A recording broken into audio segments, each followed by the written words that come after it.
Welcome back to the Six Piece podcast. We're back studying Stephen Johnson's film High Ground, and today's episode is going to focus on the ideas of loyalty and trust. We've got a quick activity to start with. So, question 1, which characters show loyalty and are any characters disloyal? And think about the following 4 quotes. Who says these quotes? And what does this quotation suggest about loyalty? If you want to have a go at this yourself, pause now.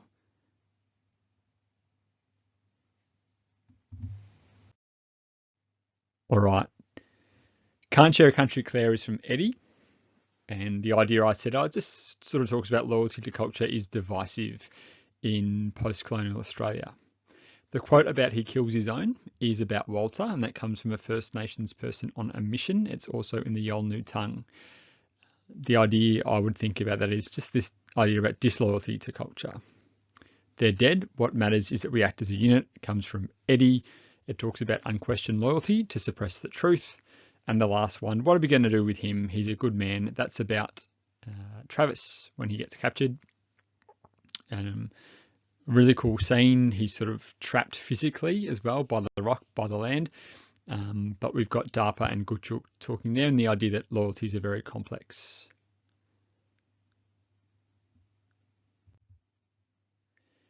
So, as always, let's have a look at some vocabulary. So, the word loyalty, words that spring to mind when it comes to that are words like allegiance, devotion, commitment, faithfulness, trust, honour, duty, support, dedication, and obedience. And when it comes to the word betrayal, deception, duplicity, treason, disloyalty, deceit, sabotage, abandonment, and broken trust. These are all phrases that come to mind when I think about that. Oh, we've got another activity. So group these characters. So who do you think is loyal? Who do you think is trustworthy? Who is dutiful or bound by duty? And who is deceitful? Let's have a think about how we would break up these characters in terms of their different loyalties. So for loyalties to culture, I think about Darpa, Baywara, Gutchuk. We've got Wak Wak there. She's, I guess, really a character we only see once, but sort of thinking about her and the way she treats Gutchuk. Similar, we could put her in terms of loyalty to family. But I've also got here a character like Bruce, who's not really referenced a whole lot. Baywara, Darpa, Gutchuk, and also Claire when it comes to her brother John. Those who are loyal to their tribe and community, I would think Darpa, Baywara, Gubari, Moran, and Eddie are loyal to the truth. Again, Darpa, Gutchuk, Baywara to an extent as well. Loyalty to colonial authorities, well, Moran, Eddie, Walter, Travis, and John. Revenge, Baywara, Travis, I guess revenge or redemption. Moral codes, Darpa, Claire, Gutchuk, and Travis, although it's a bit too late. And loyalty to justice, Darpa and Gutchuk. Darpa comes up a lot here. We might touch upon him a little bit later on as well. He's a really interesting character to look at when it comes to loyalty.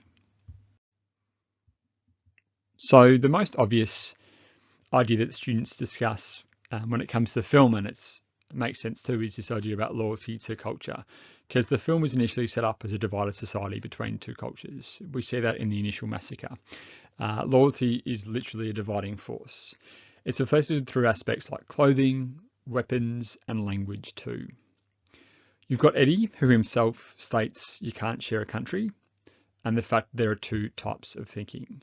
And Eddie's thought process and thinking and attitude mimics the colonial mindset and attitude that there are two different groups. And in fact, not just that there are two different groups, there is one group that is right, that is powerful, that should have control, and another that is subhuman, that is primitive, that is uncivilized.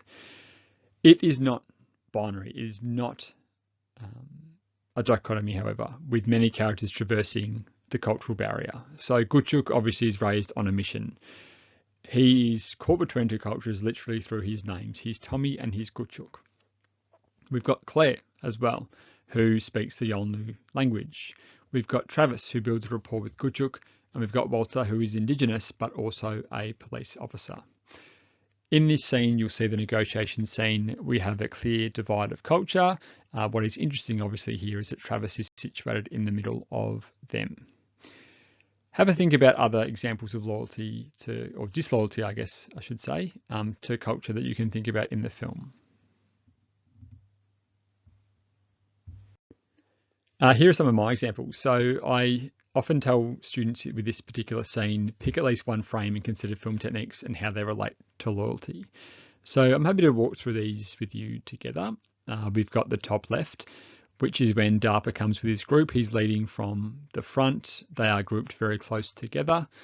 You'll notice as well they're all wearing the same thing. They're all covered with white ochre. You'll notice Travis is there as well. He's featured with them, although he's a little to the side, and he's also up high on a horse as well. But we can see here there's a firm loyalty to DARPA as a leader, given that he is up front, but also loyalty to his culture. The second one is interesting. We've got this mid shot here where the focus is on Claire, who is looking at Gutchuk. You'll notice as well the following scene, the editing. He looks down on Moran. In fact, that's scene number 3 there as well, but he also looks at Claire too at a certain stage. You'll notice here again, this is him returning to the mission. He's dressed very differently. Even he's not wearing a hat. Claire gave him a hat when he leaves, but he's obviously not wearing it here. And she's very worried and concerned for him. But her worry and concern is that loyalty to an individual. And scene 3 I've already spoken to you about before, but what I would say is he's looking down at Moran. He's worried about Moran and this idea about loyalty. The fourth one is, I mentioned it before, with Travis. He's in the middle of the two parties. So he's divided. He needs to work out what is best for him. Does he remain loyal to, I guess, his privileged position of being an officer? Or does he, I guess, choose what is moral, what is right? And that would be defending Gutchuk and DARPA. All right, we have got 3 frames here. What do you think the connection is to loyalty here? I'll give you a couple of seconds to think about it.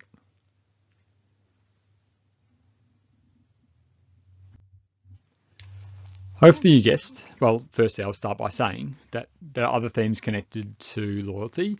You can think about violence in terms of showing your loyalty, who you show violence to. You can talk about morality and the conflict between morality and loyalty that we see particularly with Travis. You've got the idea of loyalty and power and maintaining loyalty to those who are powerful. And then we've got being loyal to your identity and your culture, which is already touched upon here. But essentially what we have here is we've got characters who kill their own. And the second point there is that Walter joins the oppressive side and doesn't belong anyway. So he's a First Nations person. He's also an officer, but neither respects him. So in a sense, he doesn't have any sense of belonging. He doesn't really have any identity. I've said here that Eddie calls him this quote here. Now, I'm not going to say this quote. It wouldn't be considered correct to say it today. I still would quote it. I'd use those asterisks there to use it. It's not a phrase we would think is correct to use today, but it's important given the context. So we won't be shying away from that. But even the First Nations people, we've got the quote there. He's a bad fella who kills his own. So he's not trusted by anyone at all. We've got Travis who kills his own officers. So he kills McGuinness and he kills Walter as well.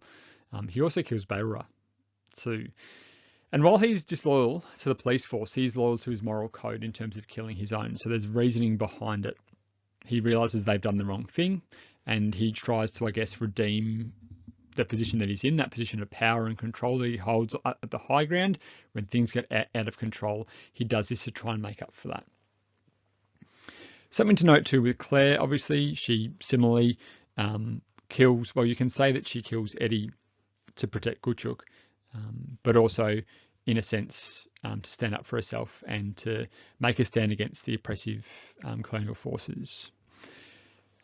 Characters I like to compare actually are Walter and Gutchuk, because while Walter abandons his cultural loyalty, and he does that to gain a sense of power and freedom, which unfortunately he doesn't even get, Gutchuk finds strength in rebuilding his cultural connection and cultural loyalty. And he actually finds a lot of power in his identity, which we see when he talks about himself as Gutchuk. You know, my name is Gutchuk. He says it a couple of times, once to Travis, then at the end to Claire.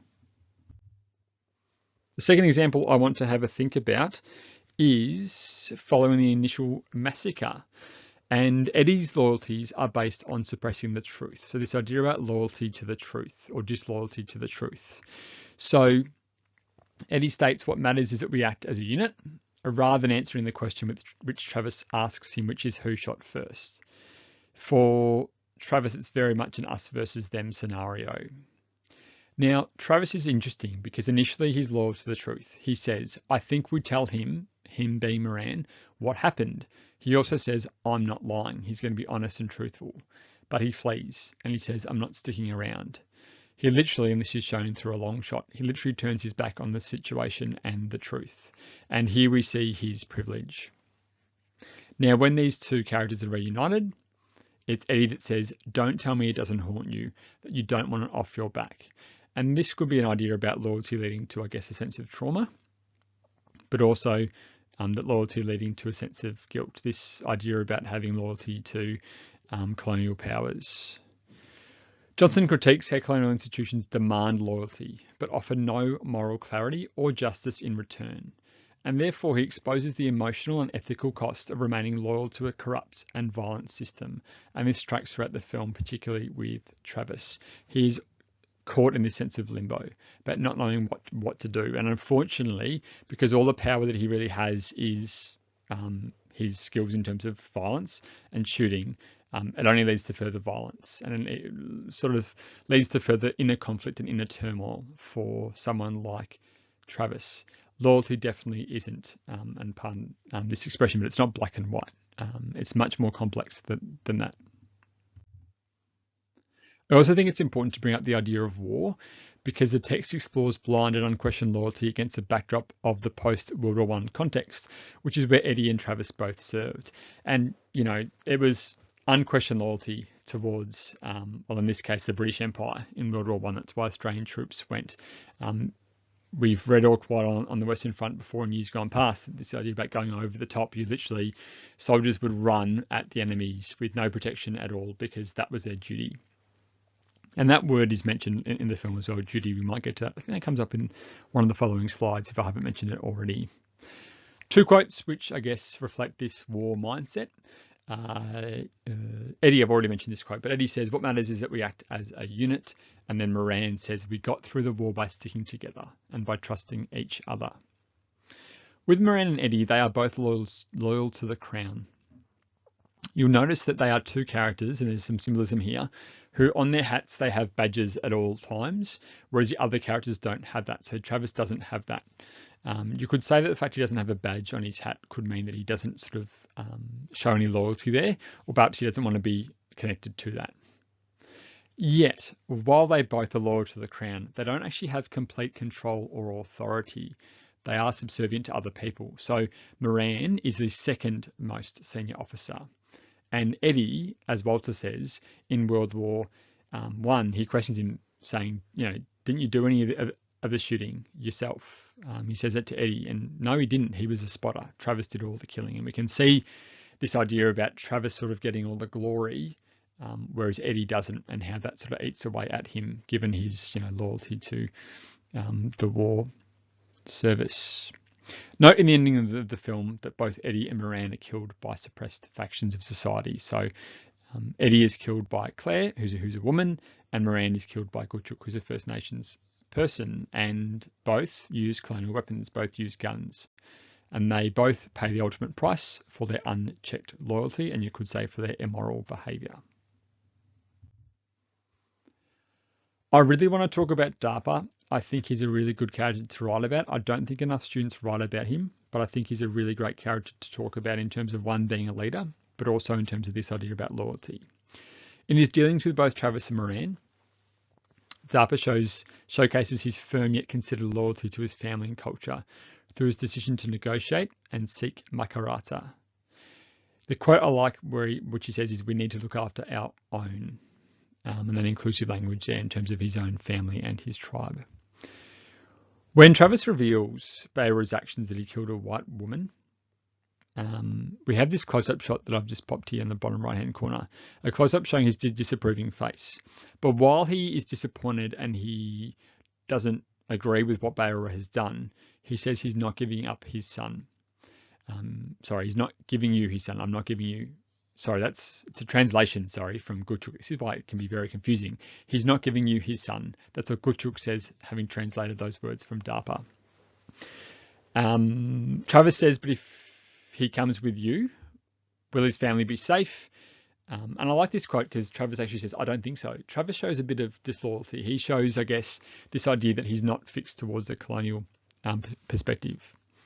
Now, Barrow warns Darpa, you can't trust them. You know what they did. Yet later, it is Bayra that betrays Darpa and leads to him saying that he brought it upon himself. I think the quote is during the negotiation scene when they said the wild mobs hit another station. One of them says, we have to find Bayra and warn him. And Darpa says, no, he's brought this upon himself. And it's interesting because there's a scene previously where Darpa tells Bayra that he doesn't want him coming, that he wants him to look after this place. And Bayra betrays Darpa. And when we talk about trust, you can think about that a little bit later on. I also like the message that Darpa gives to Gutchuk at the very end about what he should listen to or who he should trust. And there's this deep connection to land. And this quote I seem to use in every essay, but he says, you need to listen to the wind, listen to Father Sky, listen to Mother Earth, to what she is telling you. And again, when we talk about that loyalty to culture and that loyalty to the land, which is, as we know, is very sacred, we also see that through the book ending in the film of Nimbera Rock. Another activity. So consider the following relationships and how much they trust the other person. Travis and Eddie, Claire and Travis. Moran and Travis, Darpa and Travis / Moran. Moran and Bayra and Darpa and Gutchuk. There's some good pairings to look at there. When it comes to trust, it is always conditional and unequal in the colonial world. First Nations characters have very little reason to trust the settlers. And the film justifies this mistrust, I think. Claire echoes these sentiments when she says, don't trust them to Gutchuk. It's their war, not yours. Now, both Travis and Gutchuk's relationship begins with duplicity and deception. Travis doesn't reveal he was involved in the massacre. Travis aims to use Gutchuk as bait. Yet, Gutchuk also reveals to an elder that they went for it. So the betrayal of trust and conflicted loyalties leads to further violence, but the characters have contrasting endings, obviously, with Gutchuk, living and surviving and getting some vengeance against his oppressors, and Travis obviously dying. Note that Moran later reiterates this when he says, we got through the war by sticking together and trusting each other in a bid to win Travis's loyalties. And also this quote that Travis has no sense of duty, no sense of loyalty, and that's the problem. So this idea about trust being really, really important in the war and it reflecting also in the frontier wars. The relationship between Gutchuk and Travis is good to look at. We looked at it before, but their relationship is one that's built on trust and it tracks throughout the film, though both are still duplicitous. Consider the following evidence and consider how trust is built and also broken. And that's obviously an idea you can talk about is breaking trust. So we've got the quotes we looked at before. They went for it, and I'm going to use him as bait. The symbol of the bush plums, which I really like, because in the opening scene we see that Bayra is teaching Gutchuk about bush plums, this intergenerational teaching, and then we also see that with Gutchuk and Travis. We've got the framing and hands in the closing scene, particularly where we see their hands together and Gutchuk saying, my name is Gutchuk. Costuming and clothing, drone shots of them travelling together, so them being quite close together with the wide open expanses of Arnhem Land. And what are you going to do with him? He's a good man. Gutchuk speaks up for Travis, calling him a good man. And the close-up of the hands, I mentioned this before. And Travis's final words are the word Gutchuk. I guess it kind of shows that connectivity is still possible, even with a cultural clash. You can also look at the idea about truth and silence, and also the idea about shared values and morals. Some other ideas to look at. You can look at loyalty to culture and country as a form of resistance, which I think you can definitely talk about with a character like Darpa and Gutchuk. Even Gulwari, you could mention that too. Loyalty to family as a moral compass. We've got colonial institutions demanding trust rather than earning it, which we've already touched upon a little bit there. Again, Travis is a good one. Conflicted loyalties can create moral dilemmas, that there's a tension between a loyalty to the truth and a loyalty to silence. And the last one, that loyalty to an individual driving characters to act defiantly. And I think Claire would be a good character to look at there as well.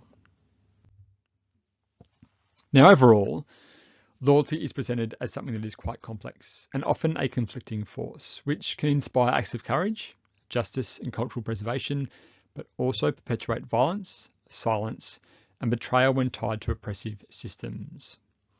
Johnson suggests that true loyalty should be grounded in moral integrity and connection to people and place rather than blind allegiance to authority or institutions, and Eddie and Moran are the examples there. The film ultimately invites viewers to question who or what deserves our loyalty and at what costs. And I guess Johnson presents trust and loyalty not just as personal values, but as like deeply political concepts in this colonial world. You know, the film argues that trust must be earned through things like truth-telling and actions, and that loyalty to an unjust system can destroy individuals, and it also can destroy cultures as well. And we see that through the massacres. Here is a sample paragraph. I'm not going to read this for you. Feel free to pause and read it, but I'm going to give it some feedback.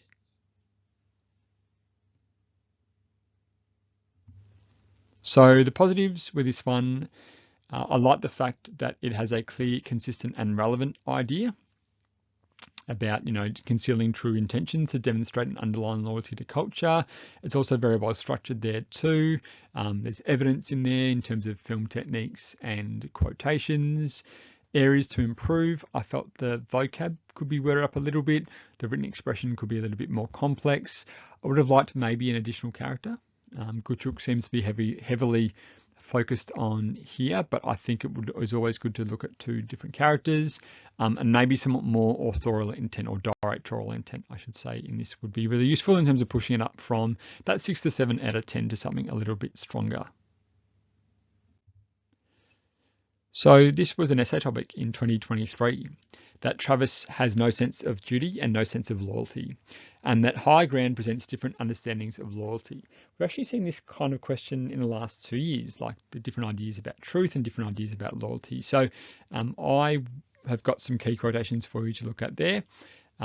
I think in this case here, the term understandings of loyalty might be really good to look at, because you can also look at misunderstandings as well and maybe challenge this a little bit. But the quotation there that Travis has no sense of duty and no sense of loyalty, I mean, you're probably going to be mentioning Travis anyway, so it sort of leads you into talking about him and maybe his conflicted loyalties here. But I would definitely talk about, with that quote, the idea about loyalty leading to, say, moral dilemmas. That might be something that's good to look at. You can also look at loyalties to culture as well. That would definitely be something I would look at. It's probably going to be my opening paragraph as well. And then you can have a look at some of the other ideas that we've explored in this video. But that's all for now. Thanks for joining us today. We'll be back very soon for another episode of the 6 Ps podcast.